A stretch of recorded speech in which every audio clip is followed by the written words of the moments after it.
Hello and welcome back to my channel mister Redliner. तो आज हम लोग बात करेंगे मेरे लाइफ की एक स्टोरी को लेकर कि मैंने कैसे अपने मम्मी पापा को इस बाइक के लिए कन्विंस किया।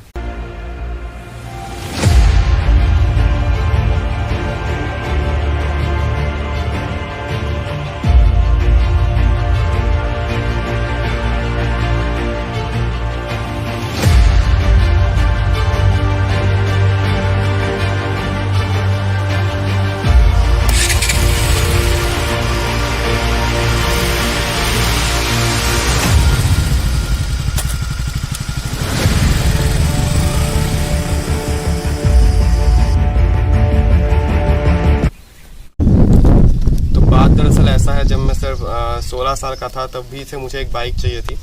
मतलब तब मुझे नया नया बहुत ज़्यादा बाइक का शौक़ चढ़ा था और मैंने पापा से जाके बोला कि मैंने पापा से एक्चुअली ज़िद किया बहुत कि मुझे एक बाइक चाहिए।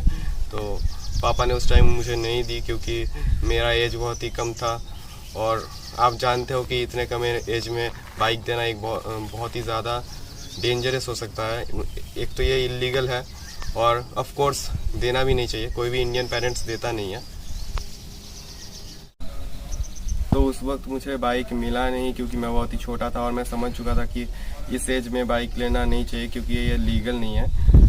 और मैंने वेट किया और मेहनत किया। एक्चुअली बात ऐसा है कि जब मैं बस 16 साल का था तब मैं बहुत ही ज़्यादा रश ड्राइविंग करता था, बाइक बहुत तेज़ चलाता था और आस पड़ोस के लोग आके पापा से कहते थे कि ये आपका बेटा बहुत ही तेज़ बाइक चलाता है, बहुत ही गंदा बाइक चलाता है। तो इसलिए मैंने सोच लिया था कि पहले अब रिस्पॉन्सिबल राइडर बनना है, फिर ही बाइक खरीदेंगे। और उसके बाद मैंने नहीं, एक्चुअली जब उन्होंने आके कहा था पापा से कि आपका बेटा बहुत ही गंदा गाड़ी चलाता है, उस वक्त मैं पापा के पास गया था कि मुझे ये बाइक चाहिए। फिर से बोलने के लिए गया था, मैं भी बहुत ढीठ था। और उसके बाद पापा ने बोला कि नहीं, पहले रिस्पॉन्सिबल बनो, उसके बाद तुम्हें बाइक मिलेगी। इसलिए तो उसके बाद मैंने वेट किया 2020 तक और फिर एक रिस्पॉन्सिबल बाइकर बन के दिखाया। और तब मैंने कुछ बाइक्स का टेस्ट ड्राइव लिया था। एक था R15, RS200 और क्लासिक 350 और भी कुछ लिए थे, शायद से याद नहीं मेरे को ठीक से। और उस वक्त मैंने एक और बाइक चलाया था, मेरा दोस्त का था वो। एक्चुअली वो KTM का RC200 था, जो उस टाइम मुझे बहुत ही ज़्यादा पसंद आया था क्योंकि उसका सीटिंग पोस्चर बहुत ही ज़्यादा एग्रेसिव था। तो मुझे वो वाला सीटिंग पोस्चर बहुत ही ज़्यादा पसंद आया था। उसके बाद मैंने उसके बारे में पापा को जाके बताया और पापा ने बोला कि ठीक है, सोचेंगे। बस पापा को मैंने एक ही बार बताया था और बस उसके 2 से 3 दिन बाद पापा के साथ मैं गया था। आई थिंक पापा ने मुझे बोला था कि कार के सर्विसिंग के लिए जाना है, इसलिए मैं पापा के साथ गया था। उसके बाद मुझे पता नहीं था गाइज, पापा ने गाड़ी KTM के शोरूम के बाहर रोका था और मैंने पापा से पूछा, पापा यहाँ पर क्यों रोका?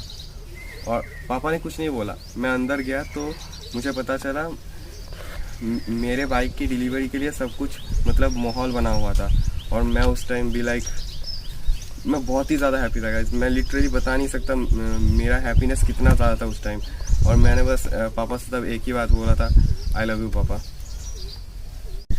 और गाइस लिटरली आप लोग बिलीव नहीं करोगे, मैं उस दिन इतना ज़्यादा हैप्पी था। मतलब एक बच्चे को उसका पहला बाइक मिल रहा है और वो भी जो उसने मांगा था वो, मतलब मैं आप लोगों को समझा नहीं सकता मैं कितना हैप्पी था उस दिन। और उसके बाद मतलब डिलीवरी लेने के बाद मैं मेरे भाई के साथ, हाँ मेरा एक छोटा भाई भी है, वो अभी कैमरा पकड़ा हुआ है पीछे, उसके साथ मैं पेट्रोल पंप तक गया पेट्रोल डालने।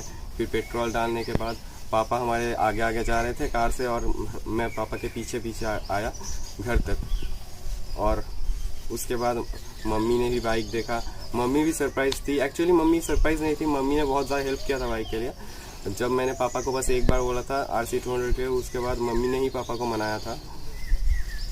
Thank you mummy, love you. और थैंक यू पापा, लव यू टू। तो यही था मेरे लाइफ का एक कहानी मेरे बाइक को लेकर। होप सो आप लोगों को ये पसंद आया होगा और please like share and subscribe my channel. मैं बहुत ही जल्दी एक और नया वीडियो लेके आऊँगा।